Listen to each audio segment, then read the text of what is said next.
All right, for the sake of time, we are going to go ahead and get started. Again, thank you everyone for joining us today.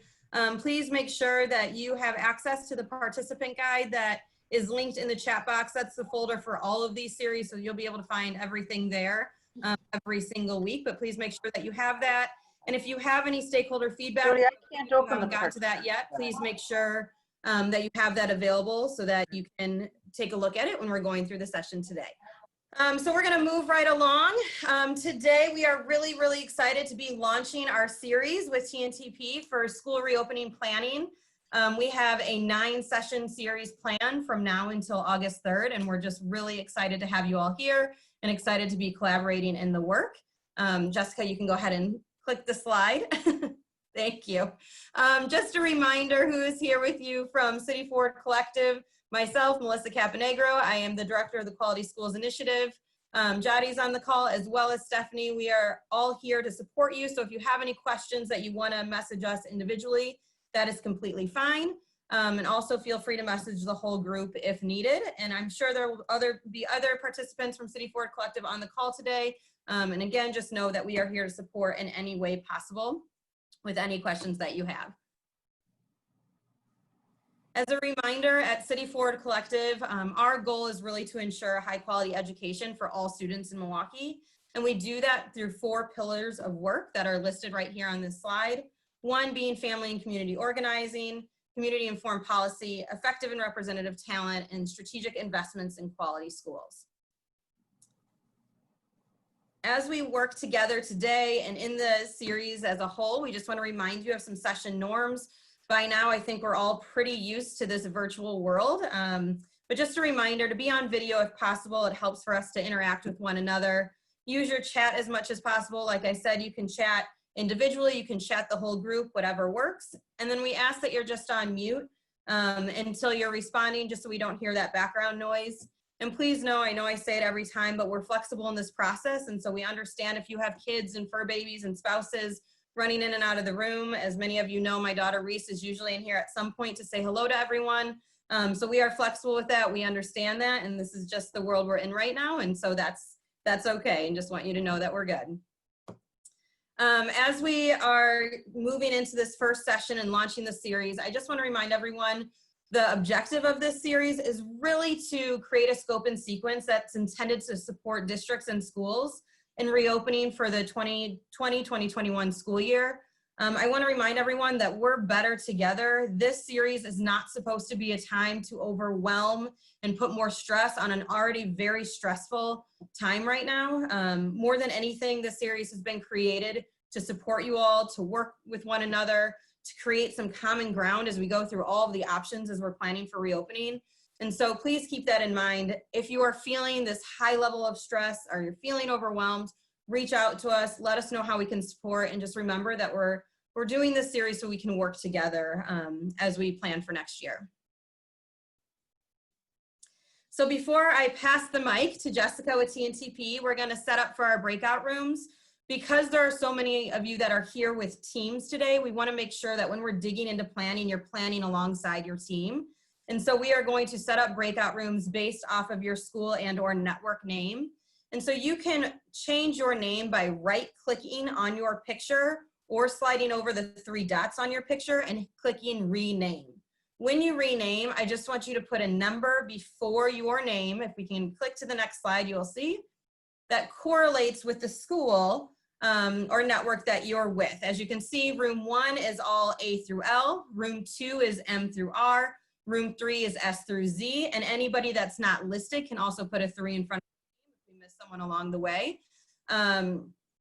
Excuse me, please make sure you rename yourself, but if you are unable to rename yourself or are having issues with that, you can stay online when we do our breakout rooms and I will make sure to move you into the correct space. But again, right-click your name, put the room number that you want to be in with your name next to it, so that when we pop into those breakout rooms, you'll be with your team. So with that said, I'm really excited to pass the mic to Jessica and the TNTP team for our launching of the school reopening planning series. Thanks, Melissa. Hi, everyone. It's so nice to see you. And Melissa and I were both reflecting yesterday that the tough time. We're used to having this time of year, the time where we're on vacation after a school year, after being school leaders and working in schools. And here we are talking about what we're going to do in the fall for our students. So thank you in advance for being with us. And our hope is that through this series, you're able to get what you need. We're able to support you so that you can start the year in the way that you want without it hopefully being too stressful. So let's start with a quick chat. We would love to hear from all of you. What's one way remote learning strengthened family engagement this spring? Let's take a minute to just chat that in the chat box. What great things to see in the chat. I'm seeing more communication, consistent communication, team members advancing their communication skills. Oh, I like Joe shared just learning, getting more data about families and who needs what in terms of communication. That'll be really important for the fall. And yes, teachers, just what we're learning as leaders and what our teachers are learning in terms of communication as well.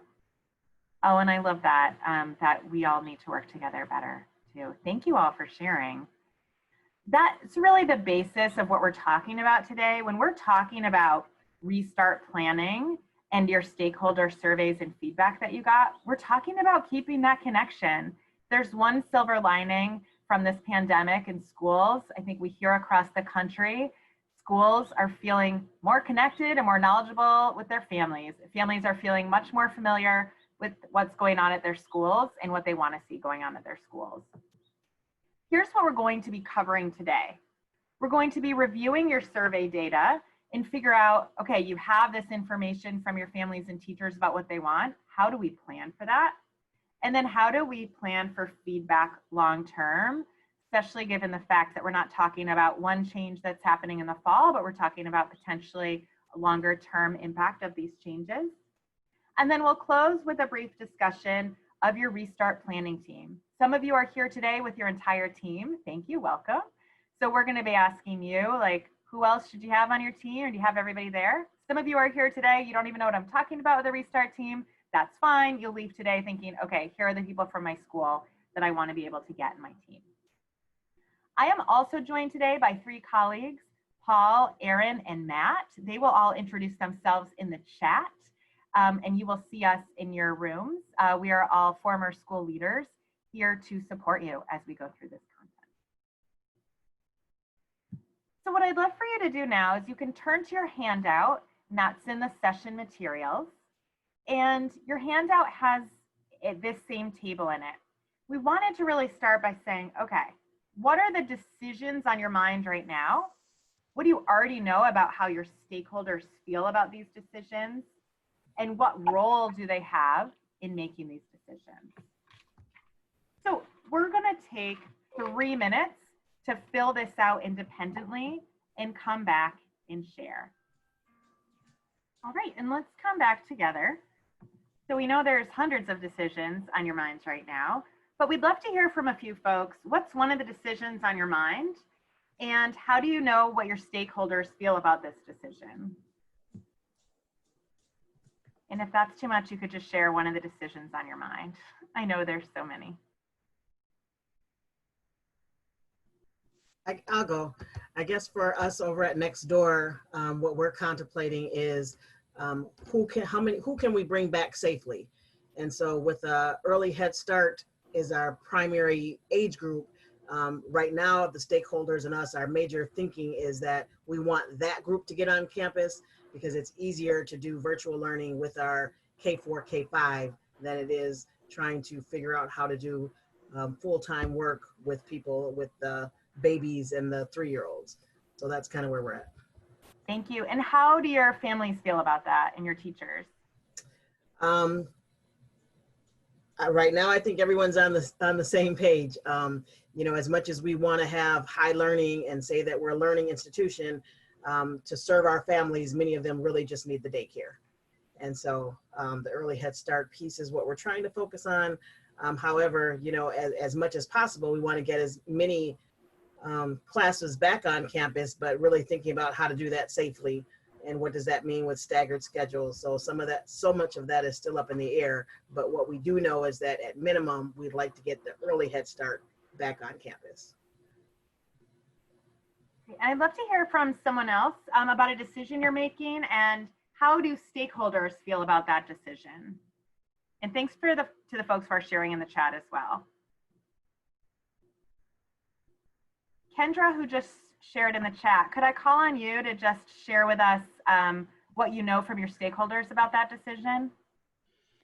Sure. I mean, just looking over the parent survey data, parents are very concerned about sending their child to school in person for safety reasons, but they're also very concerned about the ability to help their child with their learning at home while they're working, and also having the appropriate adults or siblings present to help their child with learning. And our teachers are also concerned about, just especially for early childhood and the really young students, like what does virtual learning actually look like, and how can it really be successful for those younger learners? So thank you. I think we can all relate to that one. And as a mom of a 7-year-old who's been home with him for months, I also can relate to that. So this is what we're talking about today and through the series. Like, how do we make each of these decisions, and how do we bring our stakeholders into these decisions? And our work at TNTP, you'll see this question down here is, what does it look like to increase stakeholder collaboration and agency in these decisions? This is hard. This is not easy. And so I wanted to situate how we think about this in very quickly, like in a couple minutes, and how we think about community engagement at TNTP. So at TNTP, our vision for community authentic engagement rests on 4 key ideas. So today we're talking about communication, and we're talking about that survey. But to give you the context overall, that it's based on having a shared vision, that there's authentic collaboration, that there's intentional culture and diversity, and that there's 360-degree communication. And this belief that when teachers, school leaders, district leaders engage students, families, and communities as partners, everyone reaps the benefits.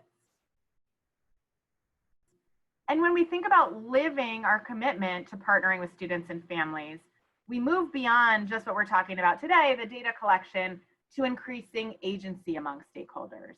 This is a process, but I really want to situate us in what our vision is for this, since I know schools here are all in different places. So as we talk through, we're able to push everyone to be meeting your own vision for community engagement as well. So take a second to look here at this slide. I think we all know that when we start to build engagement strategies, we rely on traditional strategies like communicating, PTO meetings, parent nights. I had an open house at my school when I was a principal, which was great, but it's still over kind of on the left side of this slide. And there's value in those activities. They provide a way for parents to stay informed and share feedback with us. The communication I would have with parents that would come for the open house and say, hey, Ms. Simmons, also, like, why is there no foreign language at this middle school? That was really valuable. But when we're talking about a true partnership, that means that the community, so parents, students, and community members, have agency and authority over these decisions. So that's what's on the far right. We're focusing today on what we like to call 360-degree communication. So this isn't just that we are asking for surveys or data, which we're doing and is very important, but it's what we're doing when we receive that. Are we listening to it? Are we communicating it back out to our families in our community? How are we using feedback to make decisions? And it's the ongoing nature and the transparency of it and what we're asking about that truly lets us know that we're authentically engaging our communities. So this is the cycle we're basing this conversation and our survey data about. That we get this feedback, we analyze the trends. I can see in the comments, folks are already saying like, here's what the data told us or didn't tell us or it was inconclusive. We incorporate that feedback into decision making. We help stakeholders understand how their feedback was used. And then that helps us build trust. But that also, this is a circle, because if we don't follow up on our feedback we already know with our families, then we're breaking that cycle of trust. I live in New York City. We had a survey about remote learning. The DOE never shared back out with families what happened with that survey. That diminishes trust.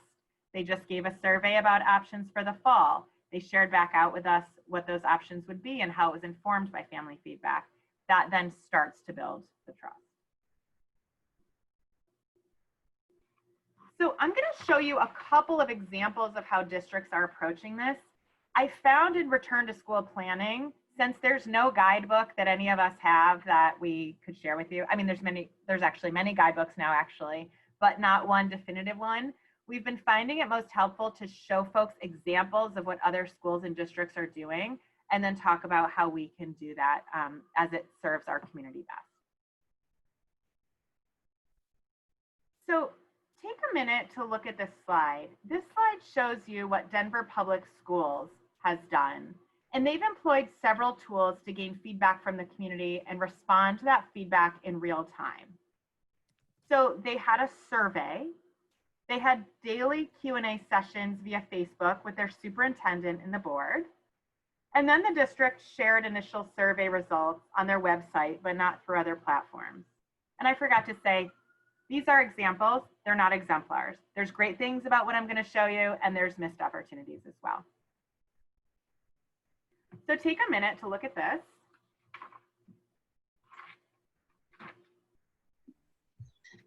Can I possibly just ask a quick question? Sure. So many of us have been part of different Zoom calls or Google Meets with like DPI or School Choice Wisconsin. And it really seems like the end for all of them right now is that the health department is who gets to make the final decision about really what we're doing. Yeah. So I think that this is all really great, but I feel like we're missing that like third wheel or the third cog in the wheel here, that the health department, some of them don't even know that we're waiting to hear from them. I actually reached out and they had no idea that we were waiting to hear what they thought about school. So I would be interesting to hear from, other cities or other examples, how do we involve the health department too in this discussion? That's a great point. Thanks for raising that. Let's hold the thought about the health department and how to involve them. What I will say is that is the situation around the country. Or there's a different situation where the schools are told you're coming back and the families are saying, how are we going to come back? I work with a school in Florida where this is the case. And so they're saying, well, if it doesn't work out, the health department will help you. So there's like some really not helpful version of that in lots of places. So I think the power here is what we're doing and what we did with, some of you I think were here in the other call we did about the 3 scenario planning, which we'll do with the planning tool today.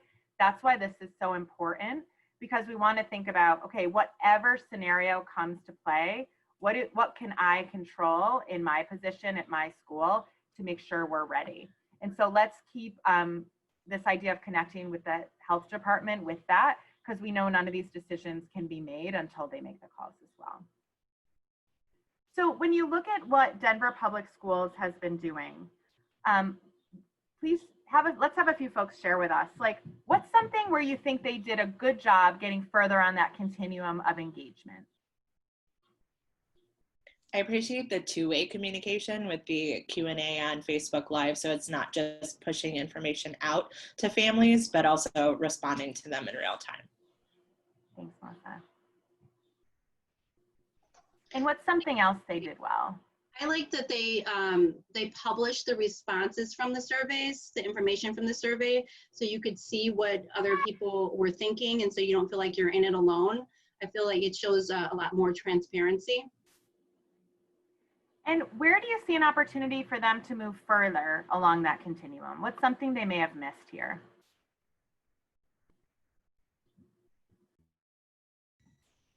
Maybe something about how the results are influencing their choices moving forward. Great. And that's a hard one, right? Because sometimes we don't even know the choices we're going to make. So it's hard to say how we're using that to influence them. So let's look at another example. And this one's from Gilbert Public Schools in Arizona. And they implemented employee and parent surveys and used the results to direct task force planning. Summarized results from all the surveys were shared on the website and via emails to stakeholders. Updates, I'm reading this blue part over here. Updates are shared with the community via email and SM channels, social media channels. Task force meetings are recorded, but do not have a live component for stakeholder participation. And then you can see these themes here in these comments. They're the themes from the comments as well. So where do you see some great practices here that are moving toward the right of that continuum? That the updates are shared via email and SM channels.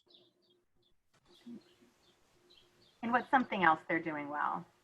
That they used their survey results to direct their task force planning. Mm-hmm. Yeah, that gets us further to the right on that continuum. And then what steps might you counsel the district to take to deepen or extend its engagement with stakeholders? Could they, so the themes in the comments, could they then maybe give some responses to their thinking of how they're gonna engage and answer these questions and move forward? Yeah, and there's some comments in the chat box about they could present information in different languages. The results are vague, not specific. Make sure it's an accessible reading level. And when we think about moving them over to the right on that continuum, what else could we do? They have the task force. How else could we support them in further engaging their communities in agency and decision making? You can find a way to provide for that live stakeholder participation in those task force meetings.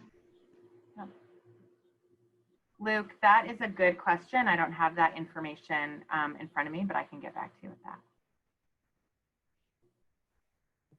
All right, so that grounds us just a little bit with some quick examples of how we are going to do this today to analyze the feedback trends and share with our stakeholders.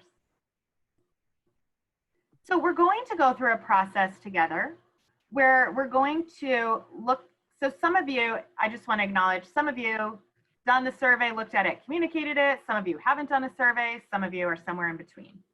We're going to be in these mixed groups. What's on the slide is how we're going to focus our discussion. So if you're further along in the work, please share what's been working and what hasn't so the rest of us can learn. If you haven't started the work, I would use this time to think about, okay, do we have a survey? And we can share one with you if you don't have one. What are we going to put in it? When are we going to send it out? And be listening for that in the conversation as well. So when we're ready, Melissa, we could move into the first group and start the discussion. All right, so breakout rooms are all ready to go. Again, if you were unable to name yourself, please just stay in the main session and I will put you in the correct room. See you all soon. Great. And Melissa, I think, do we have everybody in from the waiting room? Yes, I don't have anyone on my end in the waiting room. Thank you. Got a message about that. Yeah. Welcome back, everybody. I would love to just hear, maybe our facilitators could highlight someone or share out themselves. What initial trends emerged in your groups? Erin, Paul, or anybody from your groups? I would just say that there really aren't I couldn't identify a lot of trends. It's kind of all over the place, right? That some people have gotten feedback, some people have struggled to get feedback, some people, some schools. So it's just really all over the place. And that same with perspectives about parents and stakeholders about returning to school. And so I think just that highlights the importance of surveying and talking to people and figuring things out, because there is no single reaction and there's a lot of strong feelings on all sides. Yeah, similarly with group one, I heard concerns about certain stakeholders and their needs being met, certain stakeholders who they've been unable to reach with their surveys and get their input, and then also differing perspectives in terms of, I don't know if this was a trend, but it was definitely mentioned, where staff feels one way about a return and families are feeling a different way, and those are differing perspectives, but then I think generally hearing concerns about health and how to balance those conflicting perspectives. And Erin, what did you guys talk about? Not that there's a resolution to that, but what did you kind of come to? No resolutions really. They were just raised. Yeah, no resolutions.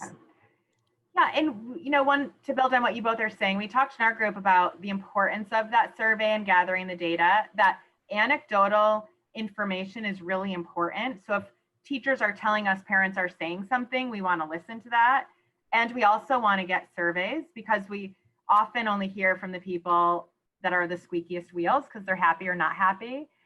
And then the other trend that came out in our group is when families are engaged, are disengaged, we want to figure out why. There's so many different reasons. It could be the language of the survey. It could be the lessons the teacher's sending out that the parent doesn't want to do. It could be, we thought the parent was around and like they have a different job. I mean, there's so many different things we want to figure out. And Jadi had the good example as well of making phone calls to families that like a survey is, I'm using the word survey, but that's not the be all and end all. And if we give a survey and only have a certain amount of our families reply, we need to be asking, how are we going to get input from those other families? And what's our team going to do to get that? I thought that was a really important point for us as well. Anything else that came up in groups that's helpful for the whole group to talk through? Such an important point, George. And I think, you know, I'm on a school board in my district in Brooklyn, and we've struggled with that because how do you as an individual fill in a gap for information that should be communicated elsewhere? And so one of the things we've done that I think could work for a school as well is just keep pointing people back to that place where the information is going to come from. If that's the health department, if that's the CDC, if your local health department isn't that person, to be able to say, like, it goes back to Rachel's question, we're all in this together. We're waiting to hear from the health department just like you are. Let's go there to get more information. I've also seen some other schools do some things like put out quick, like the 4 ways to prevent the spread. And again, that should be related to whatever your locality is saying, but just being able to equip families with that. I think that helps us to communicate that we care about health and safety, which is likely the #1 concern everyone has, and that we're thinking about it as we're planning as well. So thank you for bringing that up. I think one thing, Jessica, is the community navigators, and I'm going to throw in the link that school networks can actually apply for. And the city had 120 community navigators, and I think they've only been able to hire 30, and that's to displace information in the city of Milwaukee regarding COVID. And networks can actually apply for these people. They're paid for through a grant in the city, and they can be placed in your setting to get information, accurate information out about COVID. Yeah, and to that question of, or that comment about the survey, that can be true. There are also ways that you can set up different surveys to only accept one answer. For example, you can make a Google form that collects emails. So if that's something you're trying to figure out how to get around, we can support you with that as well. So let's move into some planning. And I am gonna narrate out loud to all 65 of you because why not? I noticed in our group that this question about essential needs was either already covered by the schools or kind of almost feels like it's outdated. And so for our groups and for the facilitators, I think we should note that everyone should make sure they have an action plan for essential needs that families expressed in surveys. And by essential needs, I mean housing, food, job security, or income. Great, I'll get to that question in a second. And devices. That if you don't already know who needs that in your community and you need to connect folks to that, just make a note to yourself that you need to do that. And it sounds like the City Forward folks have some great resources they can help you with that. Let's, in our next breakout, let's talk about the areas we want to prioritize. And let's also talk about how, if this is true for your group, how are we using this conflicting feedback from families, like different people want different things, to inform our decisions? I think that's a commonality that we can all talk through. And Paul and Erin, if you guys can also show your slide, everybody should be able to share their screen and show that. Great, so Melissa, we're ready to move into the next group. All right, everyone should be back. Welcome back, everyone. Thank you.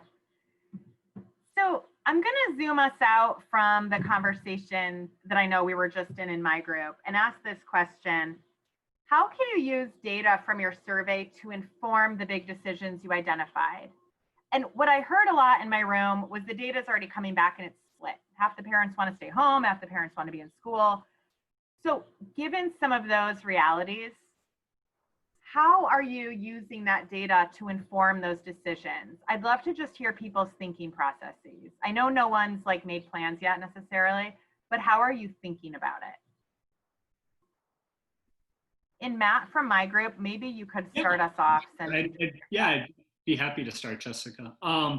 So we are kind of in the camp of kind of initial data showing kind of somewhere around a 50-50 split of parents who want kids to be in school and are comfortable with that versus parents who would prefer them to be at home and are really kind of more on the uncomfortable side, either somewhat or very uncomfortable with their kids being in the school building.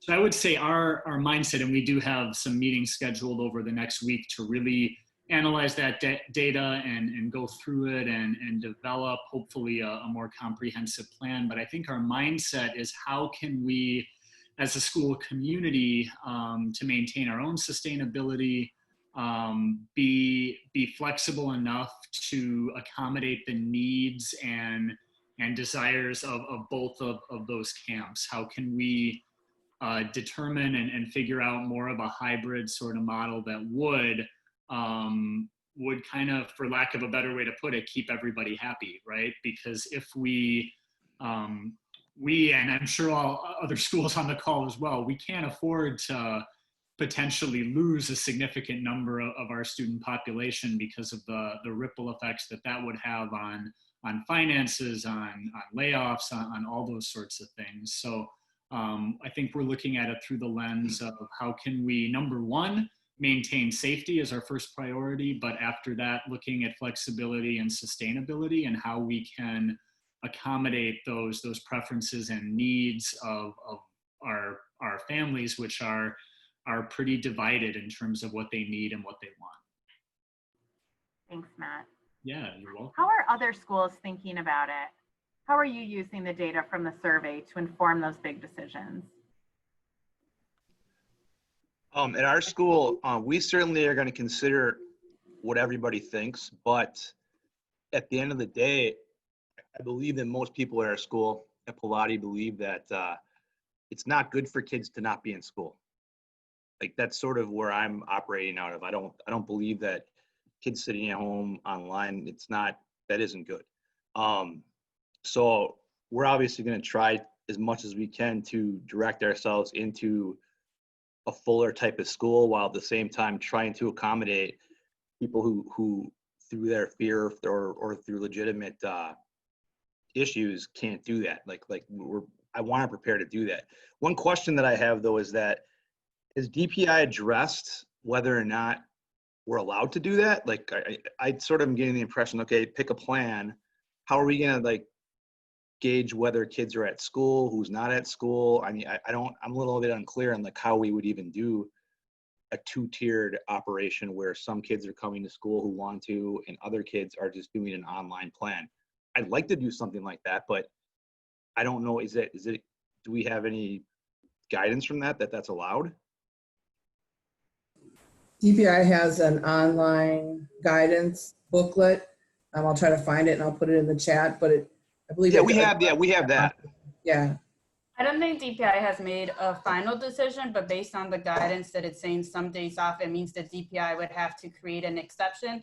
And I don't know if that means that we would have to apply for that, kind of like we had to do this past year or networks had to do, or if they're just going to do it across the board, but they have not, as far as I'm concerned, someone can correct me, outside of that booklet, they have not made a final decision because that is a question that another leader had. Will at home, if a parent chooses to stay at home, will that count for attendance? So what I've heard is that DPI wants schools to develop accountability around attendance and counting attendance virtually. it sounds like for at least for this year, they're going to give us the autonomy to define what being in school means face-to-face or at home, but then we're going to have to measure it and account for it. I think the difficulty here lies that if we're asking parents or families to make a decision now as to whether they want to come back or they don't, today is different than tomorrow, is different than next week, depends on their family situation, if they've experienced COVID, etc. So this is really, really difficult to ascertain what needs are going to be. We're going to do the best we can. As we all know, you may want to come, you may, set your school up for, everyone to come back or come back half time. And then the first week you could be closed down again. So you really, but asking parents to make a choice, and then they flip back and forth, that's going to be really, really difficult. I don't know what people are thinking in terms of that, but I don't think you can ask people to set their definite decision now in terms of what they want to do at the end of August or whenever you're talking about. Yeah, that's a really helpful point. And I think I'm trying to balance too, just like knowledge sharing and figuring out how people are making these decisions with like what we can control. I wouldn't encourage anyone to position it as a choice for that same reason. I would just say, like, I think some surveys say, like, if the school year were today, or knowing what you know now, because we all know it could change. But if it were today, or if this were true in August, would you, is one way to start to get that information. I think you also point out the need, and sorry, you don't have your name on yours, the person who just spoke. Oh, it's Sherry. Sherry, thank you. Sorry, I took my name off. I'm just room 3, sorry. Room 3 knows a lot. No, but I think also to Sherry's point that we want to make sure, like, that's a reminder that we want to keep surveying families because it is changing all the time, which is a reminder to keep our survey accessible and short and like the kind of survey that we could give multiple times. So if we want to give it again, like the week before school starts and something's changed in our community, we have that information. But I zoom us back out to this point of like, why are we asking our stakeholders for this information? Because nobody knows anything, right? It's not like the teachers or the parents know something we don't know, but we're asking because it helps inform not only the decisions we make, but how we communicate about those decisions. So if we know that our families are split and we have no decision but to require everyone to be back in school, that helps us figure out how are we going to communicate to the families that don't want to be in school? Or how are we going to do extra outreach to them, or whatever that plan is. So I know we are all eager for concrete details here, which we don't have. So I think, again, I zoom us back out to like, why are we doing it? What do we know and how can we plan for that? And that actually brings us to the planning tool. And Angela, could I have you give your little talk you gave in our group just about like that process of going through the planning tool? Sure. So we took 3 scenarios, which were coming back fully face-to-face, being fully virtual, and then more of a blended model. And we thought about, what would that look like for each, and under what circumstances would we do them? So if we come back fully face-to-face, what do we expect academics to look like? And each of our task force did a different part. So we were just academics. So what do we expect instruction to look like in a full face-to-face model? And under what circumstance would we come back fully? Then we looked at what would it look like to be fully online, and then mix the 2 together. And one of the things that I thought was helpful is when we mixed the 2 together, we had multiple scenarios of how we might have more of a blended model. So originally, the CDC was putting out guidelines around students not changing teachers. And so our 6th through 8th grade, they have a different teacher for science than they do for math. And so not changing teachers in a day is not really an option for us if we're face-to-face. So we looked at even a model of they stay remote and the younger grades come back face-to-face. Then we did blended days and weeks. We also looked at scenarios of what if COVID was detected at our school amongst one of our students and staff. Could we set up cohorts so that the least amount of people would have to go into isolation? So we played around with different scenarios that then we could put a plan in place for if this happens, then we would do this. It's not an exhaustive list. I don't want to say that we have it all figured out, but I think that at least gave us small bite sizes to chew on instead of trying to figure out the whole solution at once. We just took one scenario, one model, and tried to work through that before we went to another one. Thanks, Angela. And I wanted you to share that whole group because I think that you really highlighted for us, like, again, there's not a lot we can control, but once we think about those scenarios, that'll help guide us if we have to make those decisions. And we talked about that in our group. When we talk about the planning tool, which we're going to move to in a second, it's not planning out the thousands of details we usually plan out to start the year. And we talked in our group how hard that is because we usually have everything planned to a T, but that it's what is most important to us. So if we find out in a month, or if one day we find out for tomorrow that something needs to change, we have our guidance there, which many of us did not have when this happened in March. And that is different about the fall. And that is different than asking our teachers to like shift everything overnight because it's a crisis situation. Several people in our group asked a question that maybe Dr. Fauci could answer for us, which is what's going to happen in the fall. We don't know what's going to happen in the fall. We do know that all the data points to the fact that this isn't going to be over yet until there's a vaccine. And at the very least, there's going to be families that don't want to go to school and teachers that don't want to go to school until then. So it's really important that we spend this time to think about what do we want these scenarios to look like while we have the time. So if and when things change, we have that. So that brings us to the planning tool. So to my team, we're going to go ahead to the planning tool now. And for everyone else, why don't you pull that up? I know Melissa just put it in the chat as well, depending on where you're at with filling that out already. What we're gonna do is start with about 5 minutes. It's a short time, so you'll wanna dig in as soon as we go to work time. But how are you using this feedback you have right now to inform these components? People are in all different places. Some of you have already started filling out the planning tool. If so, use this 5 minutes to plan in your stakeholder feedback if you haven't already. If you've never looked at the planning tool, you can start at the top. And if you are familiar with it but haven't done anything, we also tried to pull out some rows that we think are most applicable to what we're talking about today. So what we're gonna do, I'm gonna ask everyone, you can turn off your video, go to that planning tool for 5 minutes, and use this time to fill it out. If you're here with your school team, maybe divide up the sections. And my team and Melissa and I will, in the City Forward team, will be here for questions or anyone who's having trouble accessing the planning tool. Otherwise, I'm going to set the timer for 5 minutes. Thanks, Jessica. And I just want to make a note too, if you have a different planning tool you're working out of, that is completely fine as well. The one that was created by City Forward Collective is as a guide, so please use it as a guide. As Jessica said, the rows that really relate to what we're talking about are listed on this slide. But we're hoping that we can create a lot of space for you to actually plan out what we have discussed. So please use this time to start planning. And I'd love to hear from a couple folks. What was that like? From folks who actually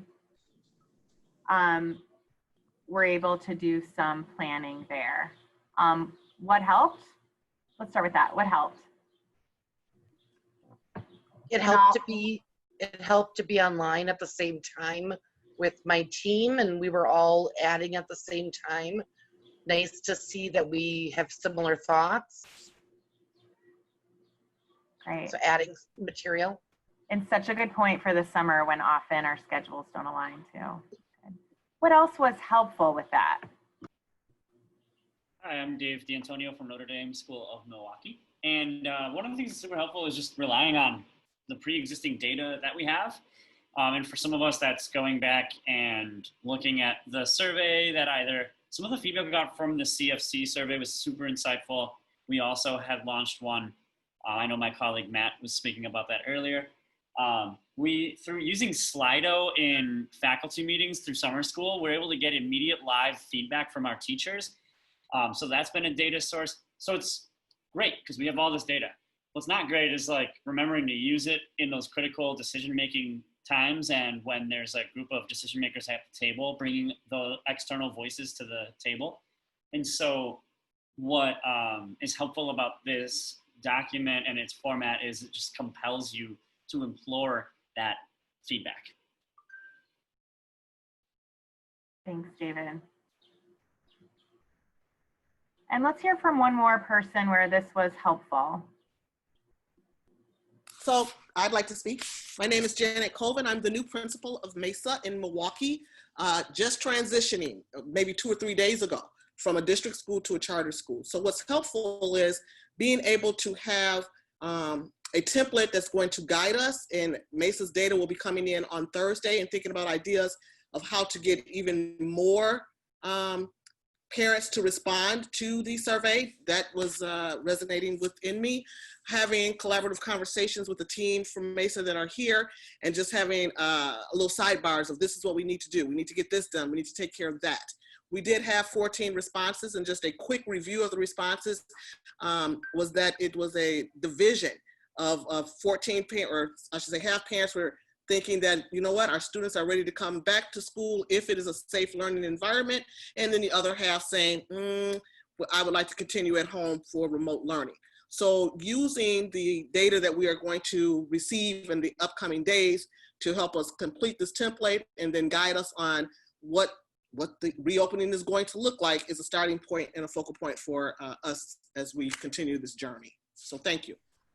Thanks, Janet, and congratulations. Thanks. 2 to 3 days, new leadership right now. That's yeah. So collective hugs and high fives, I think, from the group. Okay, thank you. All right, so what we want to do right now is actually, to the point that Janet and so many others just made, what do we do with this split in the family feedback? Like, I don't think that's going to be particular to the 4 people who just said it. I imagine that's going to be a pretty regular or consistent trend people have. And even if it's not a trend that you have, what we're going to do right now, I think will be helpful. So what we want to do now is have everyone, let me just, we're going to take 5 minutes. And if you have multiple people from your school team, you can all do this. We want to take 5 minutes to just write down what's your vision or your belief about reopening that incorporates your stakeholder feedback and expresses how their point of view is shaping your plans. That allows us to put together much of what we've talked about today. And I think some of us have that. I think, Joe, and what you shared, it sounded like you and your school team have already thought about what that means to you. So we want to make sure everyone leaves here today knowing what your vision is. So as this data comes in and it becomes conflicting, your team is able to move forward. We're going to take 5 minutes to write these, and then we're going to go into breakout groups just to share some out and hear what folks are saying, and then we're going to come back and talk about restart teams. So another 5 minutes, feel free to go off video. We're going to ask everybody to share when we come back. So we're going to break out into breakout rooms one last time pretty quickly. I just would love for us to be in smaller groups to share out what we just wrote for our statements. And then we'll come back together and close out talking about our restart team and where we're going to go from here. Welcome back, everyone who's coming back in. From the folks that are already back, I would just love to hear from a couple people, like, how do you feel now versus like 30 minutes ago? We've gone into the tool, we wrote that statement. Does that help, same, not help? This is a feelings question. Welcome back, everyone. I'm just making people talk about their feelings. My question was, how are people feeling after going through those last 2 pieces, going into the tool and writing the statement? Great, thank you, Tracy. If we could just hear from a few folks, either via the chat or the group, did that help at all? It's okay if the answer is no. That helps me figure out what we should do on Thursday, but how helpful was that? great. I can jump Yeah, in. Matt. I think it's definitely helpful just to hear kind of what other schools are coming up with, even though it's a short amount of time, just to kind of see what their priorities are, kind of what are their guiding standards. That's definitely, I think that was helpful for me to hear that from some other schools as well. Thanks. Okay. So we're going to close out in our short time. Oh, that's nice. Good. Okay. All right. We know which direction we're driving in now. We are going to close out in our short time just talking about this restart planning team. So you just wrote your statement or drafted or started your statement. You have your data and it's conflicting, or you're getting your data Thursday, or any of these scenarios. Who are the people who are going to make these decisions? We really want to start this first session with this topic, just to make sure that you have this opportunity to have the right people on board.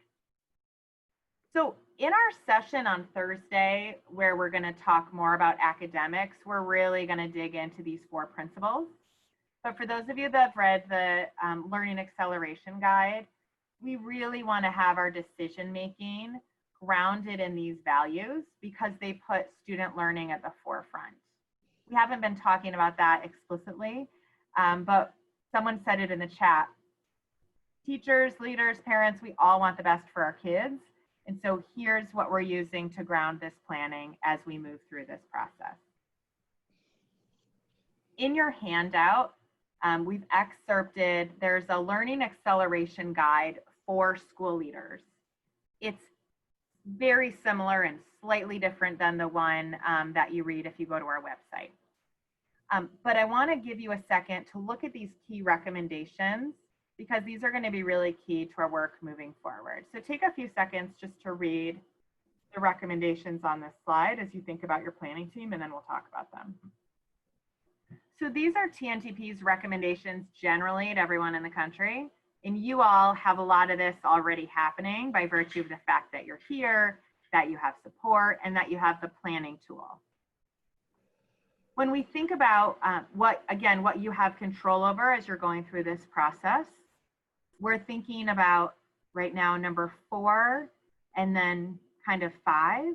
Who are the people on your team that are going to help make these decisions and continue to incorporate stakeholder input?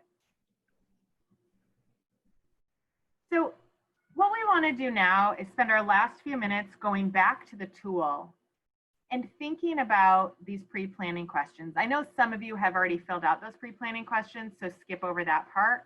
But if you're new to the tool, now is a great time to look at those questions and think about who's on your team, who do you still need feedback from, or if you have it, plug in those answers. And then where do you already have owners for each of these items? And where do you need to plan to have owners that may not know that they're owners yet because you just started? If you finish that, we encourage you to go ahead and set the schedule for your restart team meetings. So let's take 5 more minutes of work time. You can go off video to chat with your team and dig back into this planning tool. And my team and I will be here if anyone has any questions. So 5 minutes to go back into that tool with these questions. Jessica Simmons, question for you. Yeah. Could you go back to the previous slide for just 1 second so I can get one word? All right. Tight. Cool. You can go back. Thank you. So for the question for you was kind of when we read this as a school, the TNTP document, we immediately created a system of advisory and committee structure. So we had what we call the steering committee, and then we had several different committees: finance, operations, and academics. The problem is where we ran into, I think, conflict, or not conflict at all, but just like where I think we needed to be more efficient at exchanging ideas is between the steering committee and the subcommittee structure. Have you any kind of recommendations for how to do that more effectively, or is the answer ultimately just bringing all the committees together and which is what we're doing tomorrow, and actually just kind of like abolishing the concept in the first place. Yeah, that would probably be my recommendation. TNTP doesn't have like a specific recommendation on that. But to what you just said, I think things are changing so fast that sometimes having those different committees can be hard. I think also in the summer, I don't know if your school is all in the same building or people are in different places. I know that's something schools have been contending with as well. So I would recommend bringing everybody all together or asking the team that tomorrow if they have a different way. Great, sounds good. I think there's another piece of it, which is also like, there's committees and then there's decision makers for everyone. There's probably some place where we want to say like, you decide, and we'll talk about this in our series, you decide the math scope and sequence, you decide how lunch is going to be served, you decide how we're hiring. But unless it's like a real discrete decision, if it's like a general conversation, it's probably better to have everybody in the room. That's super helpful. Thank you. And everybody else, we got about a minute and a half. All right, I know we are flying through. We're always trying to balance time to share best practices with time to actually do the work, with time to share. Our goal in these sessions is that you all leave these sessions with the work done or the questions written down that you want to ask your team. Not that you're coming to this, sitting, listening, and having to leave and do a ton of work. So we'd love your feedback as you give feedback on today on how we can continue to do that even better moving forward. What I wanted to do was just talk about where we're headed from here, since this is a series. On Thursday, we are going to dig into that learning acceleration guide that we just touched the tip of the iceberg on. And our topic Thursday is acceleration in diagnosing unfinished student learning. This session is great for academic folks to come to, and also either the person making the decision about like any scope and sequence revisions, anything like that, or the person who can make the recommendation to the person making the decision. And then where does this sit in the context of all these sessions? Well, we're trying to balance all of the topics that you all raised today because we know there's so many things at once. So we have the academics and instruction. We have the operations and technology, and that will specifically focus on what are the schedules and the tech you need to support your vision. How do you align staff to your model? I think we got to a place where people were able to say, okay, here's what our vision is, or now we're articulating what our vision has been. Okay, how do we staff for that? That's something we'll talk about in the next couple of weeks. How do we make sure that virtual learning is run really effectively? I know in our group, we talked about teachers really struggling, not struggling, teachers did an incredible job, but maybe are struggling when they think about coming back and like doing that all over again. How do we make sure that this time around, it's meeting our vision for our schools and really equitable for our teachers? We will have a session on how do we support children, like whole child supports coming back after a pandemic. What does virtual PD look like? And then progress monitoring. That's the whole session. On Thursday, we're also going to ask you, based on where we're at Thursday, what do you or the folks that come from your team on Thursday think? Do we need all these sessions? Would it be better to combine some of these sessions or have less sessions? This is what we thought would be useful like a month ago, but as we all know, with everything changing and time being tight, we're totally open. We want this to be as effective as it is for you all. So we're eager for you to let us know how we can shape this in a way that's helpful. So Melissa, I turn it back to you. Yes, thank you, Jessica and the TNTP team for launching our first session for our school reopening planning series. We're really excited. And I just want to highlight what Jessica was saying about really wanting to hear your feedback. We respect your time. We know the importance of your time, especially right now. 2-hour sessions are lengthy when we're in this virtual world. And so I will drop a feedback form in the chat box, and we really want you to be as honest as possible. Right now, this is a 9-part series. If you feel like it can be shortened and you don't want to have 9 sessions, please let us know. And I also, with that though, want to make a plug about all of the sessions that Jessica was just sharing and that have been shared in the collaborative information info that has gone out. We really want to encourage you to use your planning team to attend these sessions. We do not expect you personally to be at every single session. Specifically, as we're looking at who's registered, we don't see a lot of counselors or social workers or psychologists right now on our registration list. And on July 28th, we have a focus around SEL. And so make sure that you're thinking about your planning team and thinking about every aspect of these plans. And please make sure to register the right people for the planning sessions. We have reopened the link so that you should be able to add participants to that link before Thursday. And if you have any issues at all, just email me their name and email, and I will add them to the list to make sure that they're in the right sessions. But again, your feedback is really valuable. As I said in the beginning, the objective of this series is not to overwhelm you more with this uncertainty that we're all in right now, but really with the idea that we're better together, and the more that we can collaborate and come together as educators in Milwaukee, the better that we'll do in planning alongside one another. And so anytime that you are feeling overwhelmed, stressed, this isn't working, please be as transparent as possible, because it's helping us all as we support you. Know that the team from TNTP is here to support, as well as the team from City Forward Collective. You're not in this alone. We're in this together, and we really appreciate your feedback. And so with that said, I'm going to drop the survey in the chat box. I also dropped the Google folder that I shared with you all that had the Zoom links. This Google folder will be updated after every session and before every session, so you can find participant packets here. You'll be able to find PowerPoints here. You'll be able to find any other resources that the team is speaking about. They will all be put in this folder, and so please make sure you take a look at that throughout the weeks. But again, we appreciate your feedback. We appreciate your time, and we're really excited just to have you all here and work together as we work through these plans. Once you're finished with the survey, you are free to go and enjoy this very hot day. And we look forward to seeing you on Thursday.